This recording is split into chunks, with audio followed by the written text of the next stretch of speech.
Open nyo na yung database nyo. And dito, meron akong 5 tables: customer, orders, order details, products, and salesman. Para sa problem number 1, ang gagamitin nating tables ay customer table, salesman table, and orders table. Customer table, yan, may value na sila. May data na. Then, yung salesman table, yan, dalawa. And orders table, we have 12 items. Bago tayo magsimula sa problem 1, punta muna tayo sa main database, then SQL. From the following tables, write a SQL query to list all salesperson along with customer name, city, grade, order number, date, and amount. Yung salesperson ay ito, dalawa. Meron tayong dalawang salesman. Then, yung customer name, city, and grade ay nandito. Customer name, city, and grade. Meron silang salesman ID. Ditong sa salesman ID, 5001 and 5002, meron silang tig-dalawang customer. Si Nick Remando at Brad Davis kay James Hug, at si Graham Zuzi at Julian Green kay Neil Knight. May customer ID silang 3002, 7, 5, and 8. Manap natin yun dito sa orders.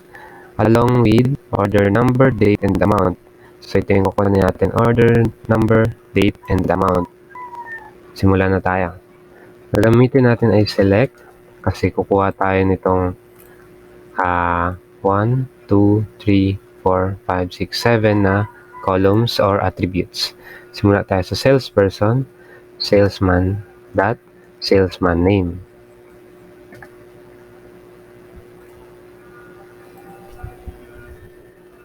Sanayan nyo na gawing malinis tingnan yung query nyo.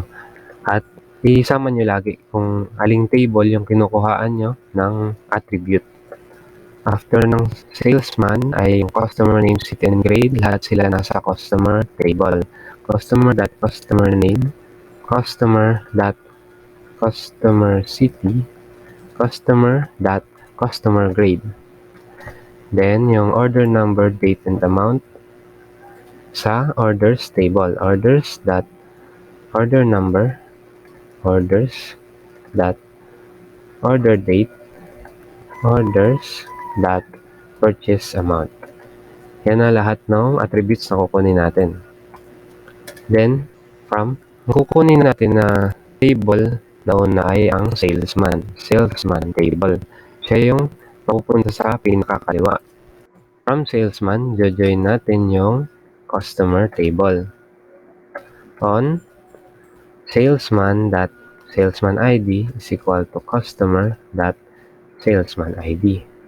Galing sa salesman to customer, titingnan natin kung may matching salesman ID. So, i-check niya kung itong 5001 at 2 ay nandito. Merong 4 na matching data. Then, after nun, kukunin naman natin yung 4 na customer and ma-match natin yung customer ID dito sa orders table. Kung alin yung matching nila dito na customer ID, kukunin itong data. Join orders na lang pala on customer.customer ID is equal to orders.customer ID. So, customer ID sa customer table kukunin and i-check kung may matching values dito sa customer ID sa orders table. Then, run na natin. Yan. Meron tayong 1, 2, 3, 4, 5, 6, 7 values. Check natin. Kay James Hug and Neil Knight, dalawa lang sila na salesman. Then, meron silang 4 na customer. Nick Remando, 2, 3, 4. Tama.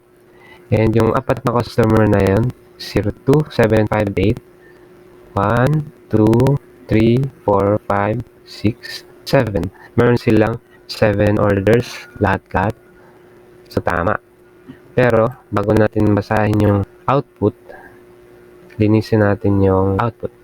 Dagdagan lang natin sa dulo ng group by salesman name. Then, customer name. Tanggalin yung semicolon, lipat sa dulo. Bale, priority natin na i-order sila by salesman bago natin i-order sila by customer name. Mali. Order by pala, hindi group by. Order by. Order by. Yan. Malinis ng tingnan. And ito na ang final output natin. Ito ulit ang query natin. Sabi dito sa condition for selecting a list of salesmen who work for one or more customers. So, sa output natin, balik tayo. Yung dalawang salesman natin ay may customers. So, pasok tayo dito sa 1 na condition. Then, condition for selecting a list of customers placed one or more orders or no order was placed with their salesman. Pasok tayo dito sa number 1. Kasi, lahat ng customer nila, nitong dalawang salesman ay may order. So, ganun ang pagkakaintindi ko dito sa instructions. Pipili lang tayo ng isa kasi may or. Okay, proceed tayo sa problem number 2. Calculate the maximum and minimum prices in a table named products using the following columns. Dito ay meron na akong products table. Same lang siya ng nakalagay dito sa problem natin. So, proceed na tayo sa SQL query. Sabi dito, calculate the maximum and minimum prices. So, select tayo. Maximum aggregate function yan ng price attribute. Then, yung minimum ng price from the products table. Products table. Yan. Wala na tayong where. Go natin siya. And yan, meron na tayong max price and minimum price. So yan, 123.79 yung max price natin. Tingnan natin dito. Yes, yun yung pinakamataas na price. Then, 4.50 yung minimum price. 4.50 din yung pinakamababa dito. So, tama tong query natin. Problem number 3. Finding the average price of product table with category ID 3. So, average price daw noong products dito, yung price ang kukunin natin, average price nila kung nasa category ID 3 sila. So, 1, 2, 3, 4, 5. May 5 items tayo na nasa category ID 3. Select AVG, meaning average, aggregate function yan, ng price from products table where, ito na yung condition natin, category ID is equal to 3. So, kukunin natin yung average ng price from products table na ang category ID ay 3. Yan ang query natin. Run natin siya. Yan, 25.004000. Try natin. 10 plus 14 plus 31.23 plus 43.9 plus 25.89. 125.02.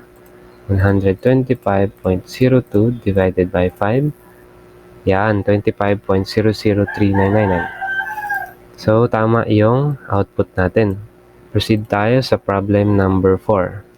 Given the order details table, return the sum of the quantity field for the product with product ID 1. Sabi dito sa table na to, kukunin natin yung sum ng quantity ng product ID 1. Ang product ID 1 ay 1, 2, 3. Tatlo. So, may tatlong product na may product ID 1 na may quantity 60, 25, and 30. Dapat ang output natin ay 115. Kita natin dito na order details. May table na ako na order details. And yan, may value na tayo. Punta tayo sa query nito. SQL pala. Select natin yung quantity daw. Sum ng quantity. From the order details table. Where ang condition natin ay yung quantity is, product ID is equal to 1. So, dapat 115 ang output natin. Yan, 115. Tama. proceed tayo sa problem number 5. Ito, gagawa ulit tayo ng panibagong table. Punta tayo sa database natin. And SQL. Create table na item table with item ID, int, and primary key. And item name, matcha, 50. Meron tayong supplier ID, int 10. Category ID, int 10. Unit, yes, may unit ulit tayo. Unit, try natin baka na to. 50, then price. Na, int 10. Okay. Tignan natin yung table natin. Item table. And then, mag-insert na tayo ng values. Meron tayong item ID 1, man, G, look, drive, accounts. 23, 7, 50, 300 gram packages, and 53 price. Meron tayong sample data. 2, 3, 4, 5, 6, 7, 8, 9, 10. Ito ay, tag natin. In 20, 15, 20, 20, 7, 20, and 2. 15, 300 gram rounds. Tignan natin. Sa item table. Yan, may 10 values na tayo dito. Tignan natin yung order details table. Sa order details, meron na tayong table, kaya nagawa ko ng panibagong ibaang pangalan. Take table. Take table. Order details 2. Order detail ID and 2. ID. ID na lang pala. Order detail ID. Int 10. Primary key. Then order ID. Item ID and quantity. Kasi lang int 10. Yan. Punta tayo sa order details 2. Mag-insert tayo ng values. SQL. Insert 1, 10265, 1, and 20. May iba siya dito. Yes, may iba siya dito sa nasa taas. Ayan, 2, 3, 4, 5, 6, 7, 8, 9, 10 values. 10 dito. 4, 5, 6, 7, 8, 9, 6, 6, 7, 7, 7, 8, 8, 9, 9, and 70. Create na natin ng table. Order details 2.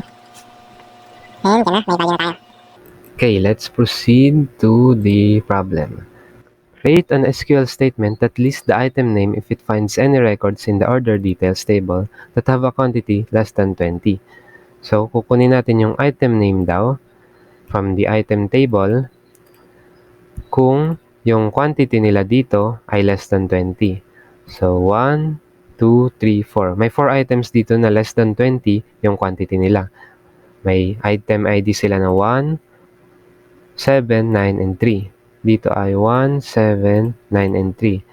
So, dapat ang mabalik natin na output natin ay itong Manji Jump Dried Apples, Pert Pasties, Ravioli Angelo, and Raclette Cordavot. Select natin daw yung item name from item table. Item table.item name from item table. Where yung item ID nila, item ID is equal to itong mga item ID na ang quantity ay less than 20. So, 1793. Yan. 1379. Yan yun. Pero, hindi ito subquery. Ano na to? Set of values na yan.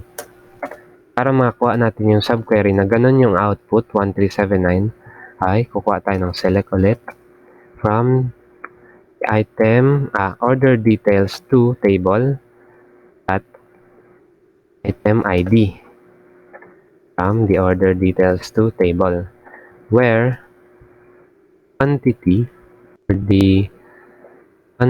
order details to that quantity is less than 20. Yan. Check natin, dapat 4 yung, ito yung query natin. Dapat 4 ang output niya. So, yun, nagka-error tayo kasi ito dapat ay walang semicolon dito. Tapos, ang equal ay in dapat. Kasi pag equal, kino-compare mo lang tong value na to sa isang value din o isang row. Pero itong subquery natin ay nagre-retrieve ng multiple rows. Kaya dapat ay in. Kasi ang subquery natin, magre-return siya ng set of values which is 1, 3, 7, and 9. Pag nirun natin to, yan, meron tayong 4 na output. Tapos na tayo.